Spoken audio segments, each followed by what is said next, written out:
Bueno, muy buenos días, bienvenidos a otro programa de Medicina en su Hogar. Gracias a Dios, hoy podemos estar aquí el lunes. Este mal tiempo se va por otro camino, así que nos hemos puesto dichosos. Pues yo hubiera preferido que hubiera pasado por aquí, no por Cuba, porque ese pueblo va a sufrir enormemente, pero bueno, definitivamente, y lo va a coger de la punta de Maicía al Cabo San Antonio, toda la isla. Pero bueno, esperemos de que sea nada más que lluvia y más nada, y que no sea tanta tampoco, porque el pueblo de Cuba no tiene absolutamente nada. Pero bueno, nosotros nos salvamos aquí, hemos estado bastante dichosos. Espero que ya no vengan más, aunque no creo que eso va a pasar, pero bueno. Y por supuesto, hoy vamos a tener a una invitada muy especial con nosotros para compartir, así que no se me vayan, no he terminado de decir las noticias, pero vamos a tener a Doris López, la nefróloga, y vamos a estar hablando de qué se ha aprendido del coronavirus, de los tratamientos, los medicamentos, todas las cosas que se han hecho que pueda ayudarla en el campo de la nefrología, ¿no? A los riñones y demás.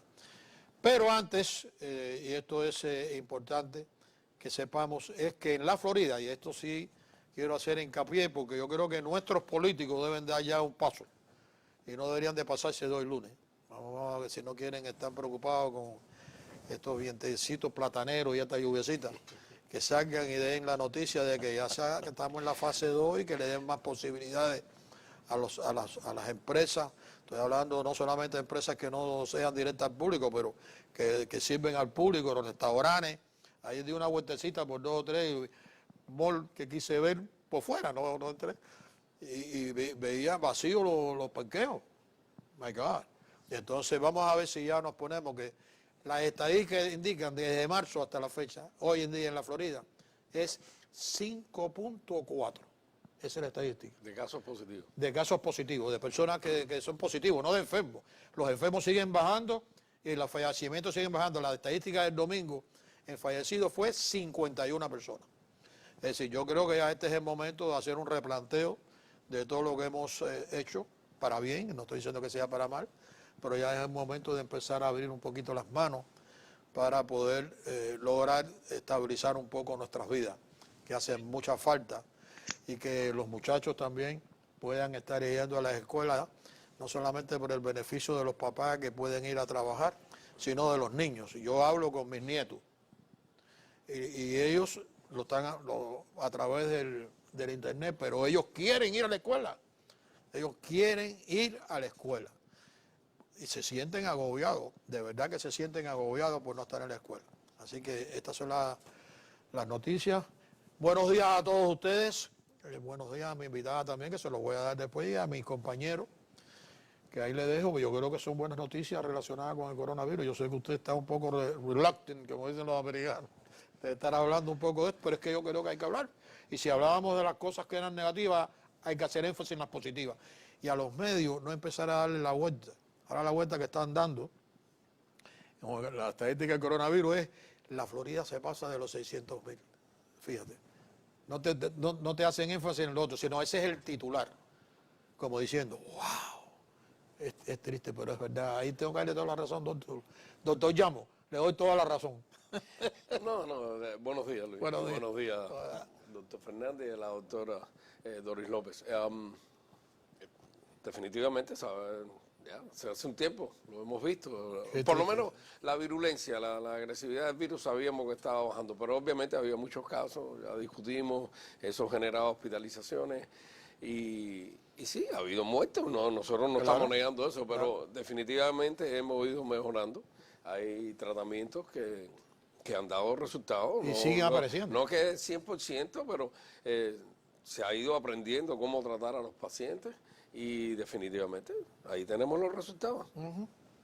Desafortunadamente, la prensa sigue diciendo lo negativo, lo malo, lo que quieren señalar ellos, y no dicen las cosas positivas, pero por suerte tenemos a Luis Díaz aquí para que nos diga cuáles son las estadísticas, cómo están disminuyendo los casos. No, porque tú también decías cuando venías y nos decías, oye, mira, en tal hospital está todo lleno. Sí.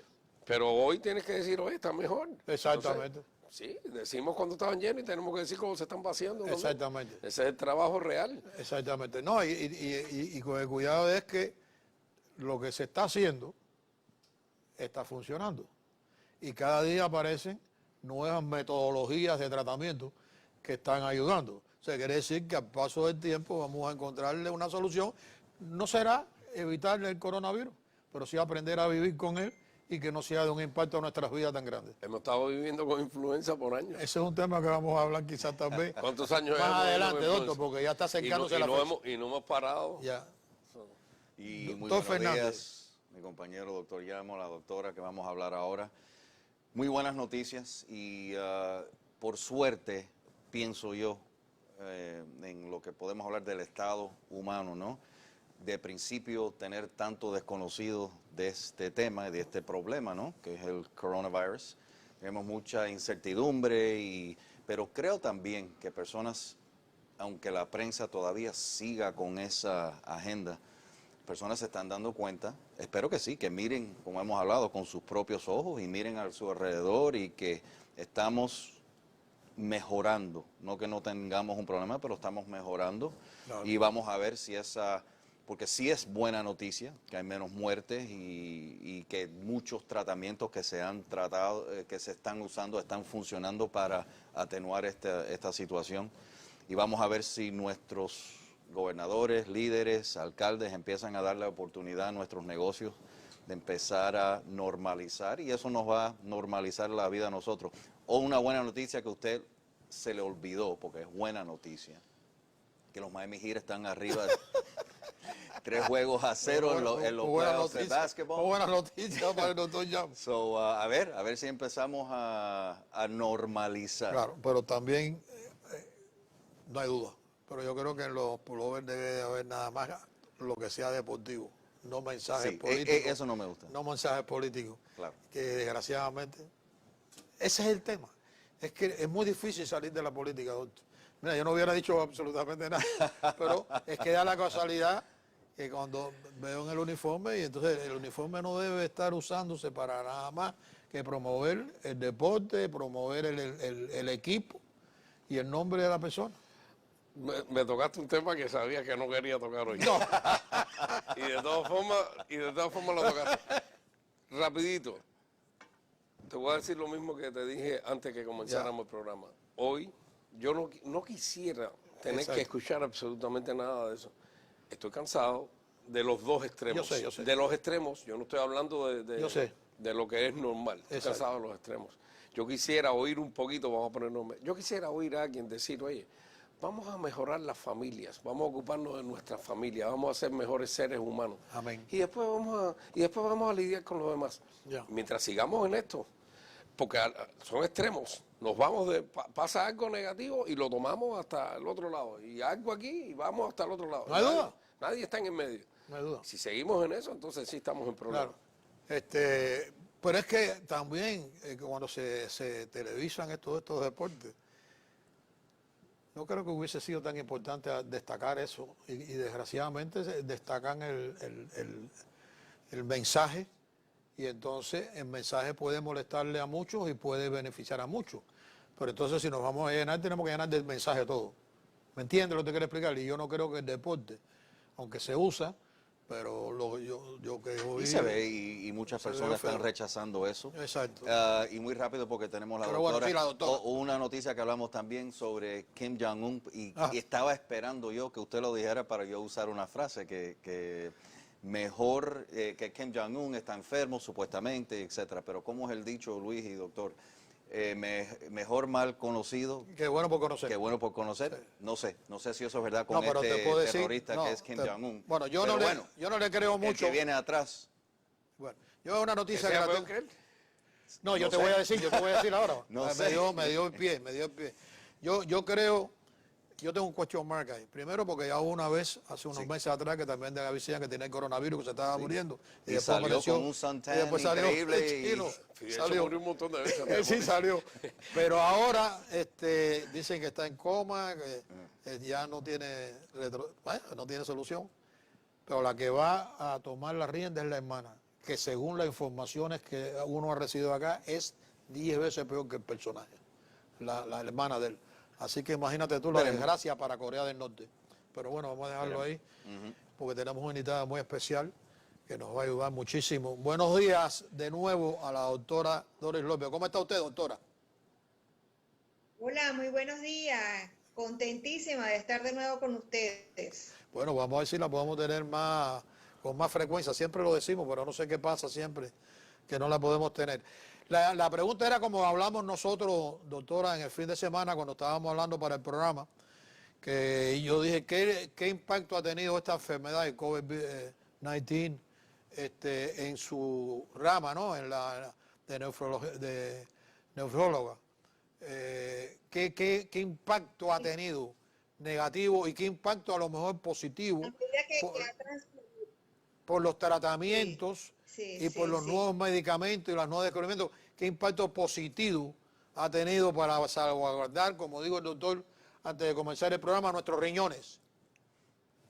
Sí, apoyo la moción del doctor de hablar cosas positivas, porque yo creo que ya estamos sobresaturados de tantas cosas negativas. Es verdad. Así que hablemos de cosas positivas y que nos hagan crecer. Sí, afortunadamente el tiempo que ha pasado con la enfermedad ha permitido establecer nuevas terapéuticas y mejores manejos médicos en cuanto a la enfermedad del coronavirus y su afectación. En este caso, la parte renal. Ya está suficientemente demostrado que una de las complicaciones más severas, inclusive que aumenta el índice de mortalidad, es la falla renal aguda. Y que el consejo, si podemos decirlo así, la premisa es que mientras más rápido se detecte la falla renal aguda, pues mucho mejor será el manejo y por supuesto pues la probabilidad de que la persona sobreviva pues será mucho mayor. Está suficientemente demostrado que cuando la falla renal aguda aparece en un paciente ya con COVID, pues una de las manifestaciones francas es hematuria o sangre en la orina y una pérdida importante de proteínas por la orina. Se dice que puede cursar en rango frótico. Una vez establecido el diagnóstico de falla renal aguda, toca al equipo médico decidir cuándo iniciar la terapia de reemplazo renal, que en este caso es hemodiálisis. Por supuesto que ya cuando un grupo de pacientes, cuando ya tiene esta falla renal, pues ya está complicado con otros órganos, ¿no? Particularmente ya la falla en la afectación pulmonar y habitualmente estos pacientes ya se encuentran con ventilación mecánica asistida y eso por supuesto aumenta aún más el riesgo de complicaciones. Pero en la medida en que uno detecte, piense que la enfermedad renal, que la falla renal puede aparecer y podamos ser preventivos o por lo menos estar atentos a que cuando aparezca la complicación, saber qué hacer en cuanto a la falla renal. Por el otro lado, una vez que ya se sabe cuáles son las complicaciones, pues el tratamiento se ha ido globalizando. Y una de las cosas que usted comentaba al principio del programa es el uso del tratamiento con plasma, del plasma de gente, de personas convalecientes. Y eso a la luz del día de hoy ha dado muy buenos resultados. Personalmente sé de un par de pacientes que ingresaron y en la fase temprana de la enfermedad, una vez ingresado al centro hospitalario, los primeros 3 días, estos pacientes fueron candidatos a recibir terapias de plasma de personas, de pacientes convalecientes, y fue exitoso, de manera que, pues, bueno, que aunque yo no los he podido manejar, pero tengo la fuente del paciente mismo en que evolucionaron satisfactoriamente, de manera que se abre una luz allí en cuanto al tratamiento de las cosas que están por venir. Por el otro lado, pienso que nosotros como divulgadores, como educadores que tenemos hacia la comunidad y particularmente la plataforma que da el programa de medicina en su hogar, es pues hacer un llamado a la colectividad, a estas personas que ya padecieron COVID, que ya están totalmente estables, a que participen en las campañas de donación de plasma, porque eso es una alternativa favorable y prácticamente pues que saludable en el aspecto de que no compromete tu vida, sino que más bien ayuda a otras personas, a otros pacientes a restablecerse. Es una vía, es una luz en este túnel que estamos transitando. Qué bueno, yo creo que eso es algo positivo, ¿no? En el cual, y mira que hay personas que tienen problemas con los riñones, y yo conozco bastantes personas que están en proceso de diálisis, de coincidencia que yo el sábado creo que fue, pues vi a un conocido que se hace la diálisis en su casa, que yo lo he mencionado aquí varias veces, y lo vi súper bien. Y yo me preocupé porque ella es una persona mayor y yo dije, bueno, yo me imagino que esto, pero no, se veía súper bien. Quiere decir que todo esto, pues me imagino que uno va aprendiendo, ¿no? De todas estas experiencias, doctor. Bueno, no, primera cosa, me alegro mucho que la doctora mencionó, que nosotros tenemos el deber, y la verdad no lo hemos hecho mucho, de hacer un llamado a las personas los que han testeado positivo, los que han tenido la enfermedad, que han testeado positivo de verdad, que para que participen y donen su plasma para poder salvarle la vida a otras personas. Pero tenía una pregunta para la doctora, porque de verdad no hemos escuchado, o yo particularmente no he escuchado una estadística de los pacientes en diálisis. Obviamente conozco personas que trabajan en los centros de diálisis y me han dicho que, bueno, ellos han estado tomando medidas extremas, por supuesto, porque estos pacientes están a más riesgo. Pero le quería preguntar a la doctora, que si está más involucrada, si tiene una idea o una estadística, a lo mejor no tan exacta, pero cómo ha sido en los centros de diálisis COVID, si ella sabe que ha habido complicaciones, si ha habido casos particularmente en un centro o en otro, no sé. Eso me gustaría preguntarle a la doctora si está al tanto. Doctora. Sí, recordamos que los pacientes que se encuentran en los sustituyera de sus modalidades, diálisis peritoneal o hemodiálisis, son pacientes de alta condición de inmunosupresión, de manera pues que en ellos la probabilidad de contaminarse es mayor. Sin embargo, todos los centros de diálisis, particularmente de aquí del estado de la Florida, han tomado las campañas educativas y en informar a los pacientes de cómo cuidarse, cómo tratar de evitar contaminarse. En principio se espaciaron las sesiones de diálisis, se redujeron turnos. Luego, pues, por indicación de las instituciones internacionales, las sociedades científicas internacionales, se establecieron distancia entre una máquina y otra y eso ayudó. Se establecieron riñones artificiales para los potenciales contaminados, es decir, que habían máquinas de hemodiálisis específicamente para aquellos pacientes potencialmente portadores de COVID. Y los que tuviesen COVID, pues manejo médico lo más que se pudieron, ¿no? Entonces, la incidencia, sí, ciertamente no hay cifras oficiales, pero ha sido algo así como del 10 al 15%, ¿no? Hay que tener otras consideraciones en el aspecto de que muchos pacientes, como lo dijo el señor Luis, pacientes de edad que por una u otra razón pues ya traen otras comorbilidades y eso pues también puede predisponer a la mortalidad, ¿no? Pero afortunadamente la educación en los centros de diálisis ha sido bien oportuna y bueno, pues ya estos pacientes que ya están en diálisis y que tengan el COVID de alguna u otra manera, algunos han respondido favorablemente por cuanto están recibiendo diálisis. Y si estamos diciendo que las complicaciones agudas de COVID, entre ellas una de las más mortales, insuficiencia renal aguda y cuyo tratamiento es hemodiálisis, ahora estos pacientes que ya se encuentran en terapia crónica, pues ya están recibiendo el tratamiento de base. De manera pues que las causas de mortalidad habitualmente en ellos son por complicaciones respiratorias, particularmente la neumonía que se comporta muy compleja, ¿no? Pero sí, las estadísticas, pues oficialmente, como les digo, no es todavía reportada, pero es muy menor al resto de la población.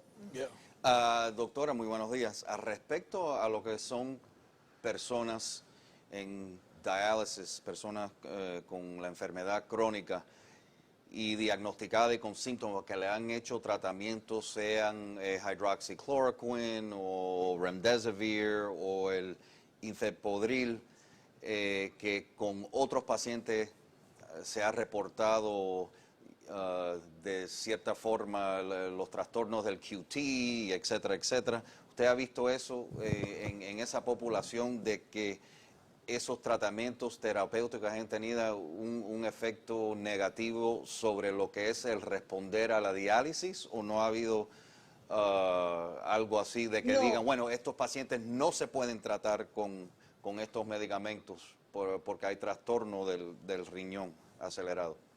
Sí. Particularmente con los antivirales, el remdesivir es el que más se ha estado usando, aunque hay otros que están también saliendo a la palestra, como la ribavirina, el favipiravir. Entonces, todos ellos, per se, hay que tener en cuenta la función renal. Cuando vamos a usar estos retrovirales, siempre hay que tener la función renal en cuenta antes de iniciar el tratamiento y ajustar según el clearance de función renal, ajustar las dosis, ¿no? Por otro lado, hay algunos de ellos que se eliminan por diálisis, ¿no? Entonces hay que tener en cuenta todas estas consideraciones al usar esto, ¿no? Hay estudios por ahí aislados en donde excluyen a los pacientes con de creatinina menos de 30. Entonces, como dije, esos son estudios aislados. Sin embargo, los estudios que se están corriendo a nivel internacional para esta población son muy pocos, porque también tenemos los pacientes que están trasplantados, los receptores ya que han recibido su trasplante renal, tenemos el otro lote de los pacientes que son los potenciales donadores, entonces son muchas series que hay que estudiar, muchos pacientes que estudiar, entonces todo esto está en pleno desarrollo de dar las estadísticas y de poder dar la indicación formal, ¿no? Quedará en manos del equipo multidisciplinario que esté manejando cada paciente, pues decidir. Estas son cosas que es sobre la marcha prácticamente. Igualmente sucede con el interferón, que también ha demostrado eficiencia, pero dicen que actualmente su empleo es de carácter residual. Entonces hay mucho que hacer. Están saliendo a la palestra muchísimos estudios y de manejo de una gran cantidad de medicamentos pues, que están por ver sus resultados. Doctora, una pregunta que yo tengo sobre esto. Personas que no tienen problemas renales ninguno y cogieron el coronavirus y fueron al hospital y tuvieron ese proceso y recibieron todos esos tipos de medicamentos. ¿Qué por ciento de esas personas, esos tratamientos y el coronavirus pueden afectarle a que empiecen a tener fallos renales, problemas con los riñones? No, si no tuviste complicación de orden renal durante la enfermedad, la posibilidad es cero, mínima, a menos que tengas otras enfermedades de base, como ya lo hemos discutido anteriormente en los programas, hipertensión arterial, diabetes mellitus. Si tienes una condición de base, pues sí, pero si eres una persona sana y solamente te dio el COVID, recordamos que el COVID es un cuadro viral, lo que llaman una gripe, pues que no es simple gripe, que se comporta como un cuadro viral y que tiene una alta posibilidad de complicarse. Si dentro de las complicaciones no presentaste falla renal, pues el hecho de que te hayan puesto tu tratamiento, los protocolos que se están utilizando hoy en día, pues no hay afectación renal. Yo le pregunto, debe haber un monitoreo. Sí. Yo le pregunto por esta razón, porque cuando empiezan a decir lo que impacta este virus, el coronavirus, que impacta al corazón y le hace daño, que impacta una cantidad, ya han hablado hasta el cerebro, que le impacta a las personas, dije, bueno, ¿por qué no? Entonces este virus no impacta al riñón per se, es decir, que no hay ningún estudio que refleje esa situación. Sí, sucede que al principio cuando comenzó la viremia, la pandemia a nivel mundial, pues se vio que existían unos receptores en cantidad importante que son los receptores de los inhibidores de enzima convertidor y el riñón, la nefrona, es uno de los órganos que más receptores tiene y por eso es que el virus se desarrollaba rápidamente en conjunto con la parte pulmonar. Entonces, hay una alta posibilidad de que se afecte. Habría que hacer los estudios de biopsias renales en estos pacientes que padecieron la enfermedad y que hoy en día están ya constituidos. Hacer la autopsia en los pacientes, pues siempre reporta que hay una nefritis intersticial, pero estos son pacientes que fallecieron por falla multiorgánica. Ahora bien, los pacientes que se recuperaron, hay que hacer la serie de la biopsia renal para poder tener un diagnóstico definitivo y así poder responder su pregunta. Técnicamente no, porque antes de hacer una biopsia renal, pues tenemos otros marcadores, como por ejemplo la urea, la creatinina, el examen simple de orina. Tenemos otros exámenes no tan invasivos para poder tener una idea de cómo quedó nuestro riñón luego de haber padecido la enfermedad. Doctor, que usted estaba... No, eso mismo. Antes de llegar a una biopsia, obviamente, si el paciente empieza a tener, con urea y creatinina, vamos a poder saber cómo está la función renal. Y si la función renal se mantiene, normal, pues no hay necesidad de hacer una biopsia porque no estamos esperando un daño en un riñón que está funcionando completamente normal porque los marcadores están diciendo que no está Pero yo no sé normal. si usted me entendió la pregunta que yo hice, porque siempre decían que afectaba el cerebro, entonces decía que era el coronavirus. Y si afectaba otra cosa era el coronavirus. Te entendí perfectamente y por eso le iba a preguntar a la doctora, porque yo tengo entendido que los pacientes que hicieron fallo renal generalmente pacientes que ya hicieron fallo de otros órganos. Y obviamente eso no es solamente con coronavirus. Tú tienes un paciente escéptico por cualquier infección y cuando hace un organ failure, cuando le fallan todos los órganos, el riñón es uno de ellos que va a fallar porque estamos conectados, obviamente, todos los sistemas están conectados. Por eso la pregunta mía para la doctora, independientemente de estos pacientes que hicieron fallo agudo por ya fallo de órganos múltiples, no creo, o sea, yo no he escuchado, pero la pregunta para la doctora, si hay algún paciente que haya sido diagnosticado con coronavirus y haya tenido fallo renal sin fallo en otros órganos, que haya sido directamente un daño al riñón, obviamente respiratorio y riñón, porque respiratorio no se lo quita nadie, ¿no? Porque es un virus respiratorio.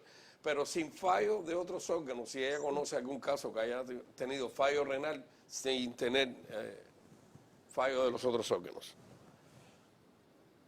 Doctor. Sí, lo que pasa es que, bueno, el virus es tan impredecible en la manera en cómo se comporta en cada persona, porque hay algunos que no ameritan manejo hospitalario, simplemente pasan la enfermedad en su casa. Hay otras personas que ingresan al centro hospitalario, pero que no ameritan terapia intensiva, sino cuidados intermedios. Es que como vaya complicándose la enfermedad, por supuesto.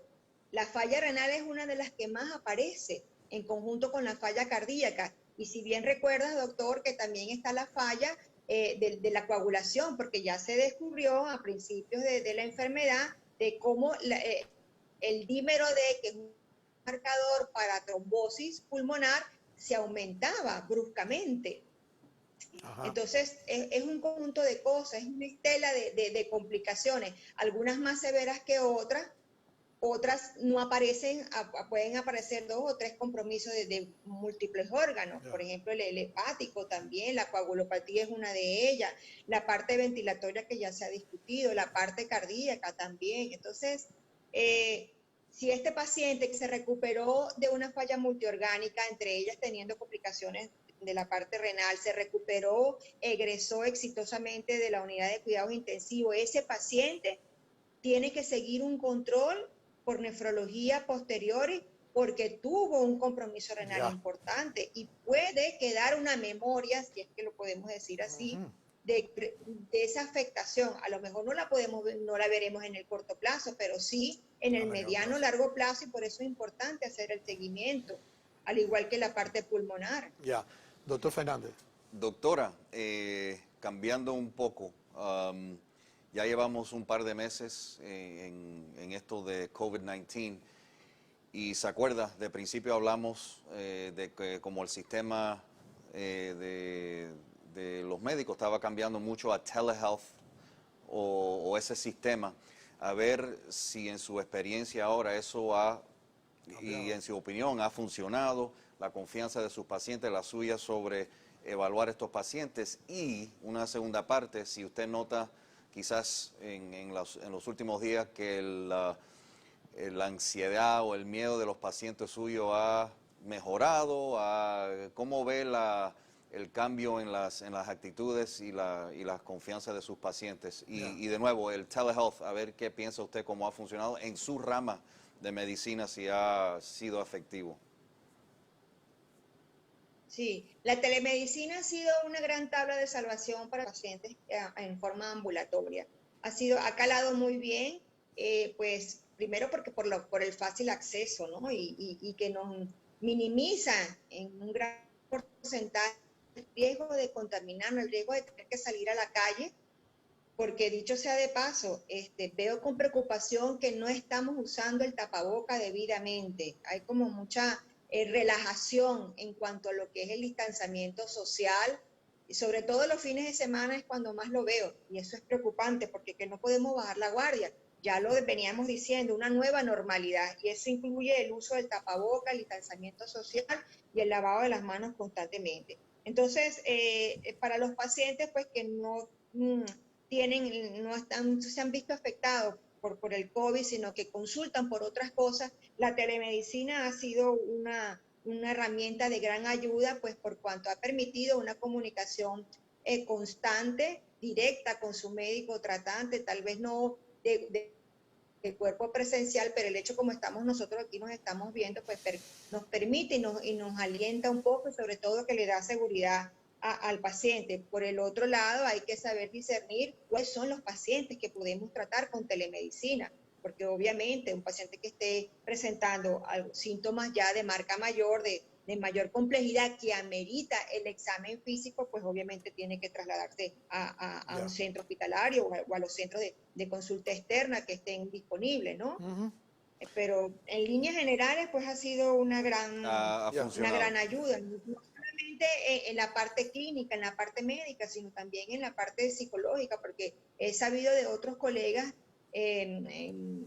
especialistas en psiquiatría, en terapias de grupo, psicólogos clínicos, este tipo de ramas, en donde las consultas han aumentado, ¿no? Por supuesto, pues que ya han pasado más de 6 meses en este encierro, ya esto no es cuarentena, en este aislamiento, por supuesto que eso nos afecta, ¿no? De todo punto de vista, pero hay que buscar las maneras de cómo readaptarnos, y por supuesto los que estamos involucrados con la salud, como difusores de educadores que somos, pues tratar de orientar a las personas en otro tipo de actividad y por supuesto de dar un mensaje de calma y de optimismo, porque esto todavía no está, recién ahora estaba leyendo los titulares de la Organización Mundial de la Salud, que la pandemia no estará controlada aproximadamente sino hasta 2 años. Entonces es mucho lo que nos toca que navegar en esto. Ya, tengo que hacer una pausa, pero para seguir la línea de pensamiento, porque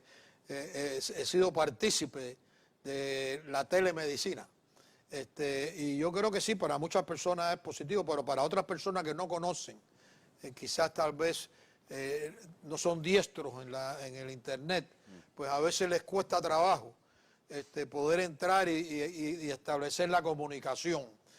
Quizás eso habrá que simplificarlo un poco y ponerla por las que sean más fáciles para que las personas se puedan conectar. Eso es un tema que quería hablar porque he participado en estas últimas 2 semanas a través de todos esos procesos y me he dado cuenta que con algunas personas ha habido algunos tipos de problemas de comunicación y han terminado a través de una llamada telefónica para poder por lo menos ayudarse a ambas partes, ¿no? Tener la información y explicarle bien cómo está la persona.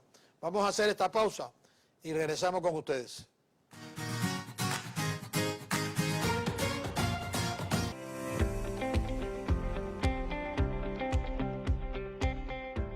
No se pierdan de lunes a viernes entre 9 y 10 de la mañana el mejor programa médico del sur de la Florida a través de Facebook Live y YouTube. Y de 12 del día a 1 de la tarde a través de la Meca Radio, la mejor emisora de radio en el Internet. ¡Te esperamos!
Bueno, ya de regreso con ustedes de nuevo, que bueno, buenas noticias, fíjate tú.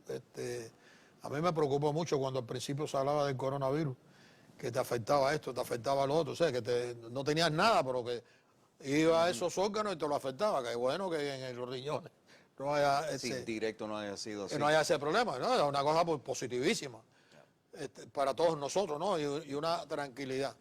Pero, y yo le dije que yo conozco una persona que se está dando diálisis en su casa, que creo que son 3 veces al día, algo así, No, en la 3 veces a la diálisis. semana. ¿Eh? 3 veces a la semana. No, más de 3 veces a la semana. Todos los días yo creo que se tiene que dar. La doctora que me aclare. A lo mejor yo estoy equivocado, pero que me aclare. Y yo lo vi. Una peritoneal ambulatoria crónica que se hacen los recambios 3, 4 veces al día. ¿Ves? De los 4 veces al día, exactamente. Y yo lo vi Ah, porque es peritoneal. súper bien. Es que es más, lo vi mejor que antes. Y yo, mira qué cosa más, qué bueno. Es decir, al parecer a él no le ha impactado nada Qué bueno. este fenómeno, porque también eso trabaja, yo creo, psicológicamente, porque la persona es una persona activa, activa en el sentido de que no se quede en la casa, pero tuvo un tiempo que no podía salir de la casa. Y yo dije, eso amarrado con lo otro le puede afectar. Y cuando lo vi, me dio una alegría tremenda porque lo vi súper bien. Y yo no estaba seguro, yo creo que él se lo hace 3 veces diarias. Por eso te dije 3 Sí, veces. porque Sí, es ese- diálisis peritoneal. Diga, doctora, Esa dígame. es una de las diálisis peritoneal, lo bien que se ve el paciente. Es una de las ventajas por cuanto está en su casa, no compromete su vida diaria. Si el paciente trabaja, puede reajustar su vida Exacto, laboral. Las exacto. complicaciones son mínimas y todo pues, es mucho más fácil y mucho más llevadero. Es una diálisis que se recomienda en un gran porcentaje porque da este tipo de resultado, Ya. lo bien que se ve el paciente. Ya. Si él no le dice, usted puede saber que él es un paciente renal, porque ni siquiera el acceso vascular se le nota, Eh, porque está en su abdomen y eso está cubierto con la ropa. y todo el Entonces, mundo, es una de las gran ventajas de la diálisis. y todo el mundo puede tener ese tipo de diálisis, o hay otras que no le queda más remedio y tienen que ir a hacerse la otra. Exacto, exacto, sí. Uno de preferencia pues evalúa al paciente desde el punto Ya. de vista clínico y desde el punto de vista Ya. económico y familiar, porque la familia para un cuarto especial para eso, con baño incluido y que esté muy Claro. limpio, con aire acondicionado, si es posible, ¿no? Ya. Entonces, son condiciones que hay que hacerse, pero Bueno. pues Ahora un tema que es importante para todos, pero yo sé que para usted tiene algo especial. Primero, que me hable un poquitico de los libros, porque son excelentes, no solamente para los profesionales en el campo de la salud, pero para los que no son profesionales, para que le cojan amor a sus riñones y puedan evitar de estar yendo a los médicos. No estoy diciendo que no vayan a verlo ustedes, pero lo que estoy diciendo es evitar de que pueda usted dañarse los riñones y tener ya que tener otro tipo de tratamiento. ¿Y qué impacto, perdón un momentico, doctora, y la voy a dejar para que lo pueda explicar, y qué impacto ha tenido esto en otro que son sus metas, que es la de las donaciones de órganos para poder ser después implantados en otras personas? ¿Hasta qué punto? Y usted habló de que tienen que hacer la biopsia, ver lo comprometido que quedó el órgano y toda esa serie de cosas. Si eso va a ser un impacto negativo, esto, para las donaciones de riñones. Ahí le dejo para que usted nos ayude a entender. fíjate que en esta temporada estamos muy contentos en nuestra editorial. Como bien sabes, pues tenemos una editorial, jurado, grupo editorial, y pues bueno, hemos tenido gran cantidad de personas, de escritores noveles que han tenido a bien escribir sus libros en esta época tan distinta, y bueno, ha sido un éxito porque la Qué gente bueno. se ha ocupado en cultivar su intelecto y entre ellos la escritura. Y en cuanto a mi libro que se llama De mi riñón aprendí, Ahí está. pues ha sido un éxito total en esta pandemia porque pues se ha vendido muy bien, la gente ha estado llamando, preguntando, colocando sus mensajes a través de las redes sociales, porque es un libro dirigido al público. Y es, además de eso, porque está escrito en lenguaje sencillo y abarca temas que siempre son de interés común, no solamente para el que también se habla de cómo llevar una vida sana.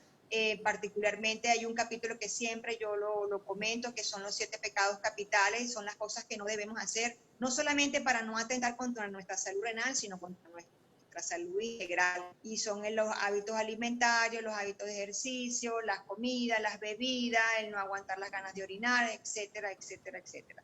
Entonces, pues ha sido un libro que se está vendiendo muy bien. Qué bueno. Por el otro lado, también este libro tiene un capítulo relacionado a lo que es la donación de órganos. Y en la donación de órganos y COVID, pues la recomendación ya a nivel internacional es que aquellos pacientes, aquellas personas que son potenciales donadoras, pues mantenerse a bien resguardo, por supuesto, 48 horas antes de hacerse el trasplante, si las condiciones lo permiten, se realizan nuevamente los test de coronavirus. Ya está incluido las pruebas de coronavirus como parte del protocolo del donante, ¿sí? Hasta ahora no se ha demostrado ninguna relación entre que un donante portador de coronavirus y trasplante renal. Sin embargo, la recomendación formal es que se suspenda el trasplante si el donador ha sido contaminado, se ha enfermado por coronavirus. Y luego, una vez pasada la etapa aguda, esperar a que haga los anticuerpos, y para ello pues se utilizan todos los exámenes que están disponibles, ¿no? Ya.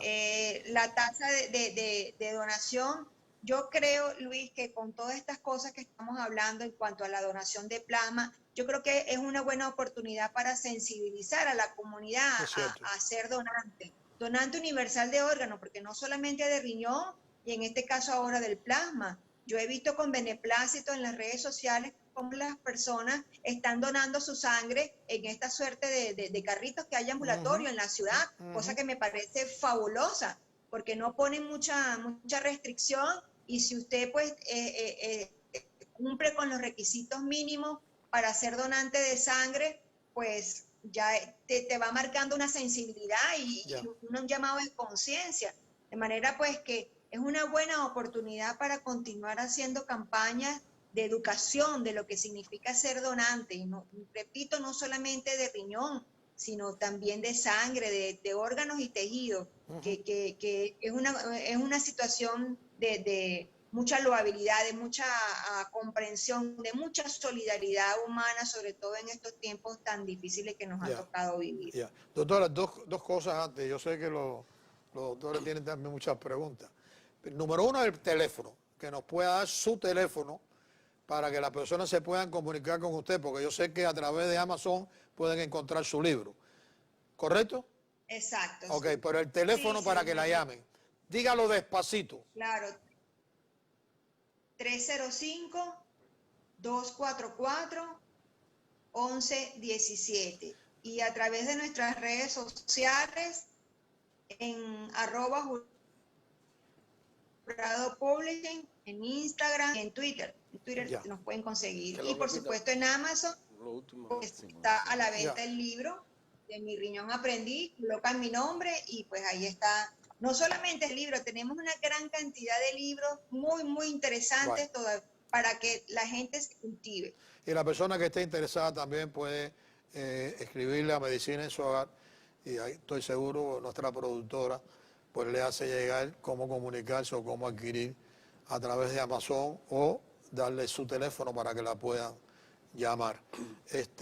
Pero a mí me quedó, cuando usted estaba explicando, me quedó una pregunta, me vino a la mente: cantidad de personas son asintomáticas, es decir, personas que no tienen ningún tipo de síntoma, ninguno, ni se han hecho pruebas. Eso no quiere decir que esas personas que son asintomáticas no puedan infectar a otra persona.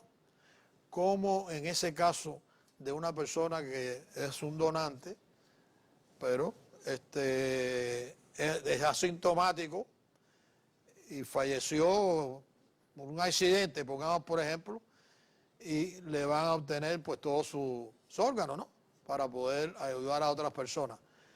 ¿Puede ese órgano tener ese virus y poderlo, a la persona que lo reciba, obtenerlo? Sí, lo que pasa es que, bueno, que como ya les dije anteriormente, ya las pruebas del coronavirus se están incluyendo como parte de los protocolos de donación. Entonces, cuando una persona fallece y es un donante, pues van a incluir ahora, aparte de todos los marcadores virales para hepatitis B y C, HIV, pues se están incluyendo ahora las pruebas del COVID-19 como parte del protocolo. Y pues, aunque para los no que está son donantes, demostrado para los que ya son donantes, y para los que no son donantes, que quizás tal vez a lo mejor tomaron la decisión, murió por un accidente, y como estamos sensibilizados por esta situación, la familia dice, sí, cómo no, le damos todos sus órganos. ¿Qué pasa ahí? Igual hay que Lo van a testear igual. todos los exámenes. A la persona. Al fallecido, sí. Antes de hacer un trasplante o incluso una donación de sangre, un poco más sencillo, como la doctora mencionaba, las donaciones de sangre, siempre te van a testear para hepatitis, para HIV y ahora para COVID. Es decir, que no hay, hice esa pregunta con una razón, ¿no? Primero, para quitarle a las personas la preocupación que puede adquirirlo si va a recibir un trasplante. Y a las otras personas darle la seguridad de que a lo mejor fallecieron por otra cosa y a lo mejor eran asintomáticos y que la familia no se va a hacer culpable porque tomó esa decisión y se quede eso en la mente dando vueltas. ¿Me entiendes? Esa fue la razón. Siempre le van a hacer todos los test a la persona donante, aunque esté donando sangre, siempre le van a hacer test antes de usarlo, porque bueno, ya sabemos las historias de antes, cuando se comenzó a conocer el HIV, lo que sucedió, y hubo pacientes, hepatitis C, HIV, se transmitieron por transfusiones en un momento determinado porque no se conocía, pero ahora se hacen test para todas esas cosas antes de aceptar la donación, ¿no? O sea, de administrarle la donación a otra persona. Se van a testear todos esos virus antes de... Yo quisiera esto que queda de programa, porque yo creo que estamos viviendo unos momentos serios y críticos en nuestro país. Bueno, en el mundo, pero bueno, estamos hablando de este país. Y es esta situación a la cual nos enfrentamos y que, como usted siempre ha dicho, ambos han dicho en muchos programas, se van a volver a enfrentar en el futuro, porque eso no lo podemos nosotros controlar y estamos expuestos a todas estas cosas. Y yo creo que lo que hay que coger es conciencia de estar preparados mentalmente de que pueden venir fenómenos y que debemos de nosotros estar preparados para poder combatir eso. Y uno de ellos es nuestra participación. Entonces, en este caso, yo quisiera dedicarle el espacio a donaciones de órganos, porque yo creo que es tan necesario. La población sigue creciendo y cuando crece la población crecen los problemas. Y tenemos el instrumento nosotros mismos en las manos que podemos nosotros aportar para ayudar a muchas personas. En otros momentos, doctoras, le he prometido, ¿no?, de hacer el plante de lo de las donaciones de vez en cuando en el programa y lo he hecho. Es cierto. Y para no quitar ese tema, pero se me ocurre algo de cuando hablamos de que estamos en momentos difíciles y se me ocurre también ahora, se ha intentado abrir universidades, ¿no? Y muchísimos de los muchachos han ido a las universidades, como dice la doctora, le preocupa que ve en los fines de semana no hay máscara, no hay esto, no hay lo otro, y se ha visto en estos campuses de universidades un increase, ¿no?, en los test positivos, pero bueno, quizás podemos empezar una campaña aquí en Medicina en su Hogar, que todos esos muchachos que han decidido ir a la universidad y no seguir las reglas y se han enfermado, bueno, tenemos ahí un porto inmenso o posibilidad inmensa de donación de plasma. No. Usar esa situación que ha ocurrido así espontáneamente, claro, y usar eso. Pero lo de las donaciones de órganos, doctora, yo le agradezco muchísimo que usted eso sea una gran parte de su misión, ¿no?, de su vocación, y trataremos aquí de seguir informando o recordándole a nuestro público y hablarlo aquí con la frecuencia que se pueda. Claro, pues yo sí creo que también hay que aclarar muchas cosas porque volvemos a lo mismo, a las noticias. No voy a hablar de noticias, doctor, porque ya el doctor llama primero. Pero es que es real. A lo mejor esos muchachos que van a la universidad y ahora lo detectan que tienen coronavirus, no la voy a la universidad. A lo mejor fue su comportamiento en otros lugares. Claro. No, pero lo que quiero explicar, porque entonces es decir, eso es lo que están diciendo. En la universidad, por decir X, la universidad Llamo, bueno, abrieron y las clases son presenciales y entonces pues ahora hay 20 que cogieron el coronavirus.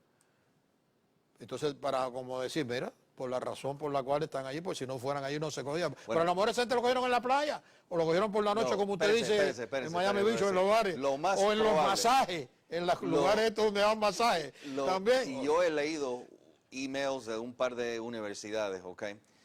Y no se equivoque nadie. la gran mayoría de esos positivos COVID-19 que están cogiendo estos muchachos en las universidades no son en las clases y en las aulas, etc. Claro yo. Estamos hablando de que son fiestas de cientos de Y personas. el masaje también, dicen los masajes. Yo no sé de los masajes, yo no sé El nada. doctor no sabe nada.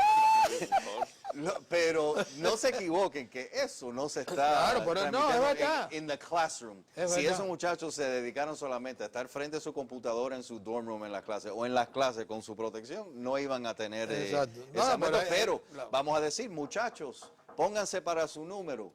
Y vamos a hablar en criollo un poco. Claro. Si tienen los pantalones de salir a la calle y hacer las cosas, bueno, vamos a participar en nuestro país, que es muy importante, participar como una cosa positiva. Den sus plasma y sangre si son Es candidatos, verdad. por favor. No, en eso estamos claros, no hay lugar a duda. Pero yo quisiera, y es verdad, porque la conciencia es la que va a motivar a las personas, que tú le toques duro ahí en la conciencia, la responsabilidad que uno tiene que adquirir. No es como en Colombia, por ejemplo. Que yo ese país yo lo admiro, no solamente por nuestro jefe de piso aquí, señor Juan David, que es un... Y la habilidad que tienen de soccer. No, pero no es el soccer. Es que la donación de órganos en Colombia es obligado. Hay todo el mundo, no es obligada, perdón, pero es que todo el mundo, si fallece, dona sus órganos. ¿Estoy correcto en eso? Entonces, Sí. quiere decir con esto de que ojalá hubieran, todo fuera Colombia, ¿no? Con ese aspecto, porque entonces no habría que preocuparse ni motivar a las personas, porque ya usted falleció ya, y si tiene algo ahí que pueda ayudar a otra persona, why not? No hacerlo, pero bueno, aquí sí tiene que inscribirse y quisiera que usted nos relatara todo ese proceso para poder ayudar a las personas a que cuando termine este programa cojan el teléfono y empiecen a buscar la manera de poderse convertir en donantes de órganos. Y esa es la función de Medicina en su Hogar. Sí, es que hoy en día es tan fácil ser donante de órganos. Lo primero es pues tener la convicción, la certeza y la decisión de querer ser donante de órganos. Y una vez tomada la decisión, participarlo a su grupo familiar e inscribirse en cualquiera de estas instituciones. Y hoy en día lo puede hacer a través online, no tiene que ir a un centro, no tiene que salir. Directamente usted puede inscribirse en línea en cualquiera de las instituciones que hay para poder ser donante, ¿sí? Y una vez que eres donante, pues te hacen una serie de exámenes, yo creo que hasta más exhaustivos que el propio receptor, aparte de que no solamente estás evaluándote para ser donante, sino que también aprovechan y se hacen un screening global de cómo es tu condición de salud. Habitualmente son pacientes sanos, son personas sanas que se aceptan para ser donante si se detecta algún compromiso que en el futuro pueda poner en riesgo la vida del donante, se descarta. Eso no es así tan superficial como se ve. Entonces, hay criterios, hay pautas. Entonces, ¿quiere decir usted que, por ejemplo, una persona que ha tenido cáncer, esa persona no puede ser un donante? Porque tiene una condición de que puede... ok, entonces quiere decir que ya usted mismo, que está viendo este programa en este momento, usted mismo se puede eliminar. Porque si usted ya ha padecido de cáncer, usted sabe que no va a poder ser un donante, entonces no tiene por qué hacerlo. Y Luis y doctora, ¿Me entiende lo que quiero decir? Evitar... El doctor Llamo lo menciona constantemente. La regla número 1 en la medicina es no hacer daño, y en este caso ni al donante ni al recibidor. Entonces, como dice la doctora, los procesos son exhaustive y, para no hacerle daño a ningún lado. No, yo entiendo, pero yo lo que estoy es tratando de educar a la persona para evitar quizás muchas preguntas, porque a lo mejor esto no se aclara y la persona tuvo cáncer y llama. Y entonces empiezan a hacerle las preguntas, ¿no? Es decir, que si usted tuvo alguna enfermedad, cáncer, ¿qué otras enfermedades más o menos, doctora? ¿Doctora? Bueno, las enfermedades, por ejemplo, un paciente diabético. Diabetes. Ok, enfermedad. Si usted es diabético, no llame para donar porque no puede donar. O sea, sus órganos no toman el riesgo de poderlo donar, no vaya a ser que le pueda... Exacto. Sí. Y es bastante común, la diabetes aquí es bastante común. Es decir, los pacientes que tengan enfermedades renales, pues obvio, también no son candidatos a elección. Los pacientes que tengan problemas cardiovasculares también. En este caso yo que tuve operaciones de corazón y todo, ya yo estoy eliminado.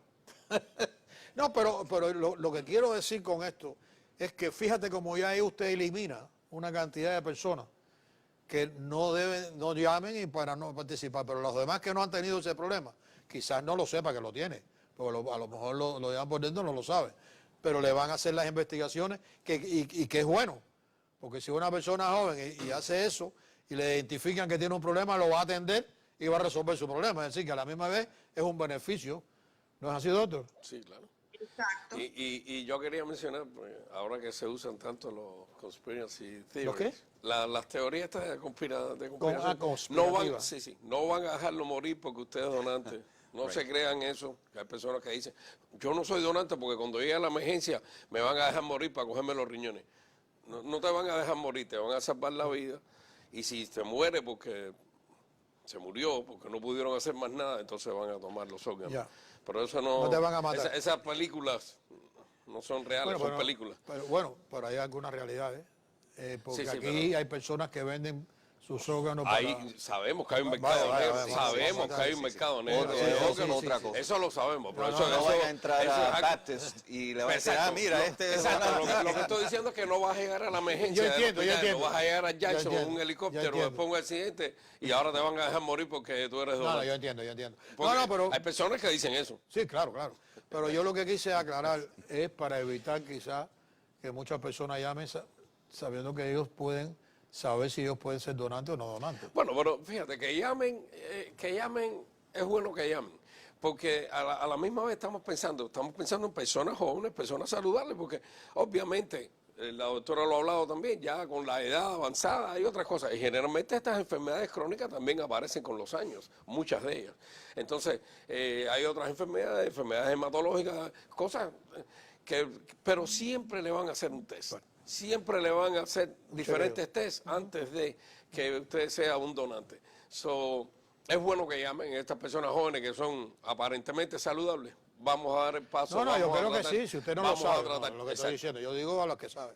Este programa es para ayudar a las personas en todos los aspectos y yo creo que es correcto que uno haga esto para que la persona esté con perfecto conocimiento de lo que No me debe hacer. acuerdo si una vez la doctora nos miró al doctor y a mí y nos dijo que ya estábamos muy viejitos para donar, no me acuerdo si pasó así. Entonces me está Pero matando. eso hay que hablarlo en otro No, programa. y entonces me está matando a mí. Todo lo hace por mí, pero no importa. Doctora, me queda un minuto y quiero dárselo a usted para que usted dé el teléfono y dé también la dirección de Amazon.